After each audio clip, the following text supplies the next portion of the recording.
Histórias do caminho, os mensageiros, a prece de Ismália. E, tendo orado, moveu-se o lugar em que estavam reunidos. Atos, capítulo 4, versículo 31. Na construção de simples casa de pedra, há que despender longo esforço para ajustar ambiente próprio, removendo óbices, eliminando asperezas e melhorando a paisagem. Quando não é necessário acertar o solo rugoso, é preciso, muitas vezes, aterrar o chão, formando o leito seguro, a base forte. Instrumentos variados movimentam-se, metódicos, no trabalho renovador. Assim também na esfera de cogitações de ordem espiritual. Na edificação da paz doméstica, na realização dos ideais generosos, no desdobramento de serviços edificantes, urge providenciar recursos ao entendimento geral, com vistas à cooperação, à responsabilidade, ao processo de ação imprescindível. Sem dúvida, a prece representa a indispensável alavanca renovadora, demovendo obstáculos no terreno duro da incompreensão. A oração é divina voz do Espírito no grande silêncio. Nem sempre se caracteriza por sons articulados na conceituação verbal, mas, invariavelmente, é prodigioso o poder espiritual comunicando emoções e pensamentos, imagens e ideias, desfazendo empecilhos, limpando estradas, reformando concepções e melhorando o quadro mental em que nos cabe cumprir a tarefa a que o Pai nos convoca. Muitas vezes, nas lutas do discípulo sincero do Evangelho, a maioria dos afeiçoados não lhe entende os propósitos, os amigos desertam, os familiares cedem à sombra e à ignorância, entretanto, basta que ele se refugie no santuário da própria vida, emitindo as energias benéficas do amor e da compreensão, para que se mova, na direção de mais alto, o lugar em que se demora com os seus. A prece tecida de inquietação e angústia não pode distanciar-se dos gritos desordenados de quem prefere a aflição e se entrega à imprudência, mas a oração tecida de harmonia e confiança é força imprimindo direção à bússola da fé viva, recompondo a paisagem em que vivemos e traçando rumos novos para a vida superior. Emmanuel. Os Mensageiros, André Luiz. A prece de Ismália. Dentro de poucos instantes, reuníamo-nos, de novo, ao grupo. O administrador fez um sinal luminoso, em forma triangular, e observei que todos os cooperadores se puseram de pé, em atitude respeitosa. É o momento da oração, no posto de socorro, disse Alfredo, gentil, como a prestar-nos esclarecimentos precisos. O sol desaparecera no firmamento, mas toda a cúpula celeste refletia-lhe o disco de ouro. Os tons crepusculares encheram as vizinhanças de maravilhosos efeitos de luz, muito visíveis agora ao nosso olhar, porque Alfredo, sem que eu pudesse conhecer o motivo, mandara apagar todas as luzes artificiais, antes da oração. No centro dos pavilhões, a sombra se fizera, desse modo, muito intensa, mas o novo aspecto do firmamento, banhado em tonalidades sublimes, dava-nos a impressão da permanência em prodigioso palácio, em virtude do imenso teto azul iluminado à distância. Fundamente impressionado, procurei convizinhar-me mais do pequeno grupo de companheiros. Do quadro de colaboradores do castelo, apenas algumas senhoras permaneciam junto de nós, como se estivessem fazendo honrosa companhia à nobre Ismália. Os demais, homens e mulheres, mantinham-se nos lugares de serviço que lhes competiam, não longe das criaturas mumificadas. Notei que, embora em estado, Aniceto esquivou-se à chefia espiritual da oração, alegando que, por direito, essa posição cabia à devotada esposa de Alfredo. Ismália, então, num gesto de indefinível delicadeza, começou a orar, acompanhada por todos nós, em silêncio, salientando-se, porém, que lhe seguíamos a rogativa, frase por frase, atendendo a recomendações do nosso orientador, que aconselhou repetir, em pensamento, cada expressão, a fim de imprimir o máximo ritmo e harmonia ao verbo, ao som e à ideia, numa só vibração. Senhor! Começou Ismália, comovidamente, dignai-vos assistir os nossos humildes tutelados, enviando-nos a luz de vossas bênçãos santificantes. Aqui estamos, prontos para executar vossa vontade, sinceramente dispostos a secundar vossos altos desígnios. Conosco, Pai, reúnem-se os irmãos que ainda dormem, anestesiados pela negação espiritual a que se entregaram no mundo. Despertai-os, Senhor, se é de vossos desígnios sábios e misericordiosos, despertai-os do sono doloroso e infeliz. Acordai-os para a responsabilidade, para a noção dos deveres justos. Magnânimo Rei, apiedai-vos de vossos súditos sofredores, Criador compassivo, levantai as vossas criaturas caídas, Pai justo, desculpai vossos filhos desventurados. Permiti caia o orvalho do vosso amor infinito sobre o nosso modesto posto de socorro. Seja feita a vossa vontade acima da nossa, mas se é possível, Senhor, deixai que os nossos doentes recebam um raio vivificante do sol de vossa bondade. A voz de Ismália penetrava-me o recesso do coração. Observando-a, por um momento, reparei que a esposa de Alfredo se transfigurara.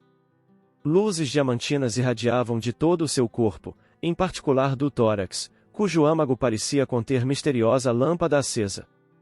Em vista do ligeiro estacato que imprimira a oração, observei a nós outros, verificando que o mesmo fenômeno se dava conosco, embora menos intensamente.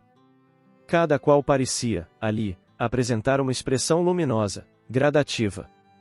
As senhoras que acompanhavam Ismália estavam quase semelhantes a ela, como se trajassem soberbos costumes radiosos, em que predominava a cor azul.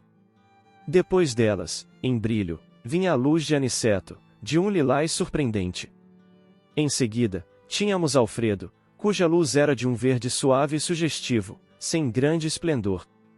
Depois dele, vinham alguns servidores ostentando na fronte claridades sublimes, expressas em variadas cores, e, logo após, Vicente e eu, mostrávamos fraca luminosidade, a qual, porém, nos enchia de júbilo intenso, considerando que a maioria dos cooperadores em serviço apresentava o corpo obscuro, como acontece na esfera carnal.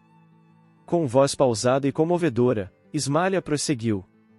Temos, ao nosso lado, Senhor, infortunadas mães que não souberam descobrir o sentido sublime da fé, resvalando, imprudentemente, nos despenhadeiros da indiferença criminosa, pais que não conseguiram ultrapassar a materialidade no curso da existência humana, incapazes de ver a formosa missão que lhes confiastes, cônjuges desventurados pela incompreensão de vossas leis augustas e generosas, jovens que se entregaram, de corpo e alma, aos alvitres da ilusão. Muitos deles, atolaram-se no pantanal do crime, agravando débitos dolorosos. Agora dormem, Pai, à espera de vossos desígnios santos. Sabemos, contudo, Senhor, que este sono não traduz repouso do pensamento. Quase todos os nossos asilados são vítimas de terríveis pesadelos, por terem olvidado, no mundo material, os vossos mandamentos de amor e sabedoria. Sob a imobilidade aparente, movimenta-se-lhes o espírito, entre aflições angustiosas que, por vezes, não podemos sondar. São eles, Pai, vossos filhos transviados e nossos companheiros de luta, necessitados de vossa mão paternal para o caminho. Quase todos se desviaram da senda reta, pelas sugestões da ignorância que, como a aranha gigantesca dos círculos carnais, tece os fios da miséria, enredando destinos e corações. Deprecando vossa misericórdia para eles, rogamos, igualmente para nós, a verdadeira noção da fraternidade universal. Ensinai-nos a transpor as fronteiras de separação para que vejamos em cada infeliz o irmão necessitado do nosso entendimento. Ajudai-nos a compreensão, a fim de que venhamos a perder todo impulso de acusação nas estradas da vida. Ensinai-nos a amar como Jesus nos amou. Também nós, Senhor, que aqui vos rogamos, fomos leprosos espirituais, cegos do entendimento, paralíticos da vontade, filhos pródigos do vosso amor. Também nós já dormimos, em tempos idos, nos postos de socorro da vossa misericórdia. Somos simples devedores, ansiosos de resgatar imensos débitos. Sabemos que vossa bondade nunca falha e esperamos confiantes a bênção de vida e luz. Fizera Ismália nova pausa, agora mais longa. Enxuguei os olhos umedecidos de pranto. Suave calor, todavia, apossava-se-me da alma. E tão intensa era essa nova sensação de conforto, que interrompia a concentração em mim mesmo, a fim de olhar em torno.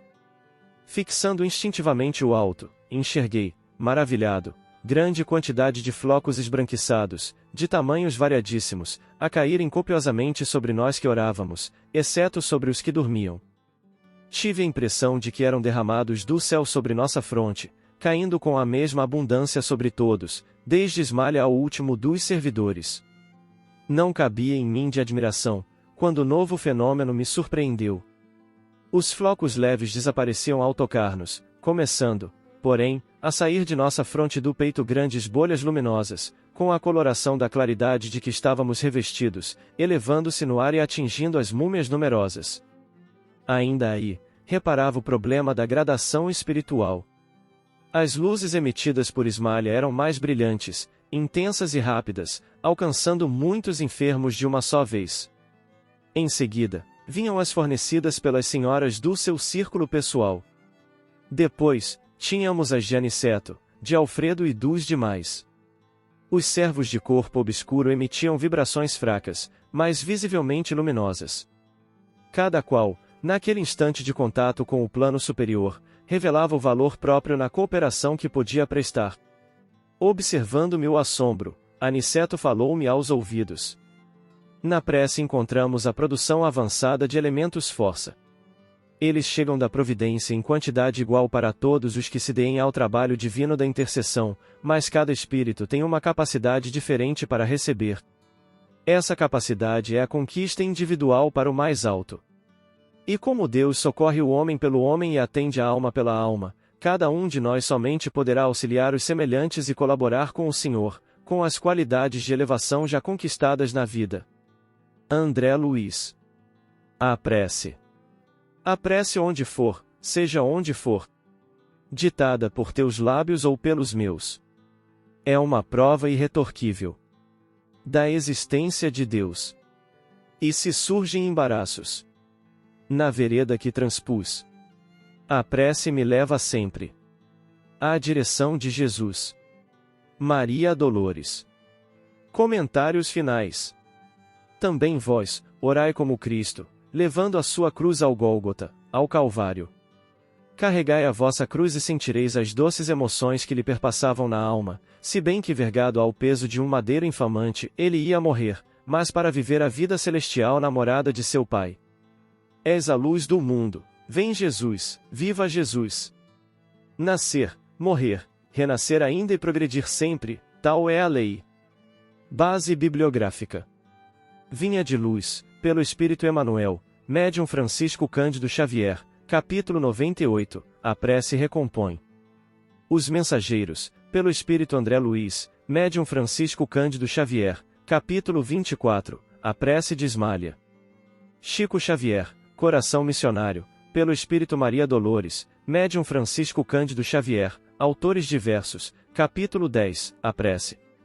O Evangelho segundo o Espiritismo, Allan Kardec, capítulo 27, item 23 parcialmente reproduzido, Santo Agostinho, Paris, 1861.